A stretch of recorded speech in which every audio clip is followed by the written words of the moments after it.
অভিনয়ে আগের মতো নিয়মিত নন অভিনেত্রী শবনম ফারিয়া। মাঝে মাঝে ওয়েব কন্টেন্টে দেখা যায় তাকে। কাজ কম করায় এতে আর্থিকভাবে ক্ষতির সম্মুখীন তিনি।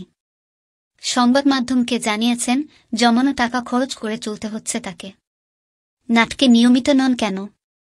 প্রশ্নটির উত্তরে ফারিয়া বলেন, ক্যারিয়ারের 1 দশক পার করে এখন কি সবকিছুর সঙ্গে মানিয়ে নেওয়া যায়? এখন যে ধরনের নাটক হচ্ছে সেগুলো আমাকে টানে না। নামগুলো দেখেন কি অদ্ভুত। আমি ভালো কিছুর জন্য অপেক্ষা করতে চাই। এর জন্য যে আমার লস হচ্ছে না তা কিন্তু নয়। জমানো টাকা খরচ করে চলছি, সেটাও বলতে পারেন শেষের পথে। তবু মন সায় না দিলে সেই কাজ করব না। তবে তার এই বিষয়টি নিয়ে অনেক নিউজ পোর্টাল টুইস্ট করে সংবাদ প্রকাশ করায় ক্ষুব্ধ এই অভিনেত্রী। সিনেমা প্রসঙ্গে অভিনেত্রী বলেন, সিনেমাটা মন প্রাণ দিয়ে করতে চাই, কিন্তু সেটা হচ্ছে না। মনের মতো পাণ্ডুলিপি পাচ্ছি না।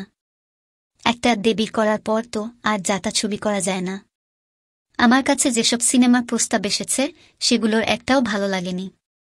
বাণিজ্যিক বা অন্য রকম ছবি, এসব পার্থক্য আমি করি না। সব ছবিই ব্যবসায়িক চিন্তা করে নির্মিত হয়। আমার কাছে সিনেমা 2 প্রকার, ভালো সিনেমা আর খারাপ সিনেমা। আমি ভালো সিনেমাতে অভিনয় করতে চাই। সম্প্রতি মুক্তি পেয়েছে ওয়েব সিরিজ মোবারকনামা। এতে অভিনয় করে বেশ প্রশংসিত হয়েছেন অভিনেত্রী শবনম ফারিয়া। এতে আরও অভিনয় করেছেন মোশাররফ করিম, শাহনাজ সুমি প্রমুখ।